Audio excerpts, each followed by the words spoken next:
Presiden ke-7 RI Joko Widodo, Jokowi, menanggapi pemecatan salah satu tokoh penting PDIP, Effendi Simbolon. Pemecatan tersebut dilakukan setelah Effendi bertemu Jokowi hingga memberikan dukungan kepada Ridwan Kamil Suswono di Pilkada Jakarta. Lah kenapa kalau bertemu? Ujar Jokowi saat ditemui wartawan di rumahnya, Gang Kutai Utara 01, Sumber, Solo, Selasa 3 Desember. Disinggung kehadiran Effendi dalam pertemuan dirinya dengan Ridwan Kamil dan sejumlah kader partai politik anggota Koalisi Indonesia Maju, KIM, Plus, Senin 18 November, Jokowi menyatakan hal tersebut merupakan kewenangan Effendi Simbolon.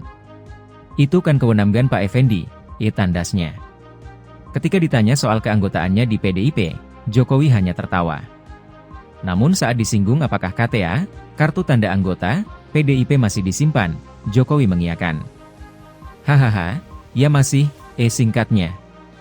Jokowi menambahkan, pada Pilkada Serentak 2024, dirinya memberikan dukungan atau endorse kepada 84 calon kepala daerah. Namun dia tidak menyebutkan berapa yang menang dan kalah. Saya itu terbuka dengan siapapun kalau ada yang menang. Bukan karena endorse tapi beliau-beliau bekerja keras, ungkapnya. Mereka, lanjut Jokowi, bisa mendekati dan berkomunikasi yang baik dengan masyarakat sehingga dapat diterima. Bukan karena saya bisa apa? Pungkasnya. PDIP memecat Effendi Simbolon dari keanggotaan partai. Penyebabnya, Effendi berkomunikasi dengan Presiden ke-7 RI Joko Widodo, Jokowi. Juru bicara PDIP Aryo Seno Bagoskoro mengatakan, pada saat melakukan komunikasi dan menjalin suatu pertemuan harus dilandaskan oleh gagasan dan nilai partai tersebut. Dalam kasus Effendi, Seno menyatakan, PDIP selalu bersikap tegas bila berkaitan dengan prinsip dan nilai.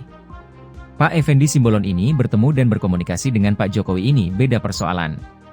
Kalau dengan yang lain-lain tokoh politik yang lain tapi ini bertemu dengan Pak Jokowi sebelum kemudian mengambil suatu langkah politik yang berbeda dengan rekomendasi partai. Kata Seno di kantor DPP PDIP, Jakarta, Minggu 1 Desember. Seno lantas menyinggung berbagai kritikan dan perbincangan yang dilontarkan kepada Jokowi beberapa waktu terakhir ini.